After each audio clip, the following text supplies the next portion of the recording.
ఇండియాలో సినిమాల ప్రభావం బాగా ఉండేది సౌత్ ఇండియాలోనే. Eat cinema, drink cinema, sleep cinema అన్నట్లుగానే ఉంటుంది మనోళ్ల వ్యవహారం.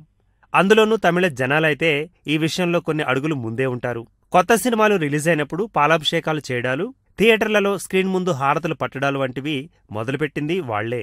ఈ మధ్య వాళ్లు మరీ శృతిమించిపోయి తమ అభిమాన హీరో ఫస్ట్ లుక్ పోస్టర్ ఏదైనా రిలీజ్ అవగానే దాన్ని ఫ్లెక్సీ వేసి కొబ్బరికాయలు కొట్టడాలు, పూజలు చేయడాలు లాంటివి కూడా చేసేస్తున్నారు. ఈ జాడ్యం నెమ్మదిగా తెలుగు అభిమానులు కూడా సోకుతోంది. తాజాగా 60 జనాల అతికి నిదర్శనంగా ఉన్న ఒక ఫోటో సోషల్ మీడియాలో హల్చల్ చేస్తోంది. ఒక జంట పెళ్లి చేసుకుంటుంటే వాళ్లను బాహుబలిలో ప్రభాస్, అనుష్కలు కలిసి బాణాలు విసిరేసే ఫోజులో నిలబెట్టేసి ఒక ఫ్లెక్సీని రెడీ చేశారు. ప్రభాస్ ముఖం తీసి అబ్బాయి ముఖం, అనుష్క ముఖం తీసి అమ్మాయి ముఖం పెట్టేసి వివాహ శుభాకాంక్షలు చెప్తూ పెద్ద ఫ్లెక్సీ ఏర్పాటు చేశారు. ఇది ప్రస్తుతం సోషల్ మీడియాలో వైరల్ అయిపోతోంది. ఇలాంటి అతి తమిళ జనాలకు మాత్రమే సాధ్యం అని సెటైర్లు వేస్తున్నారు సోషల్ మీడియాలో. అయితే తెలుగు నుంచి డబ్ అయిన సినిమా తమిళ జనాలపై ఎంతగా ప్రభావం చూపుతుందో చెప్పడానికి ఇది రుజువు.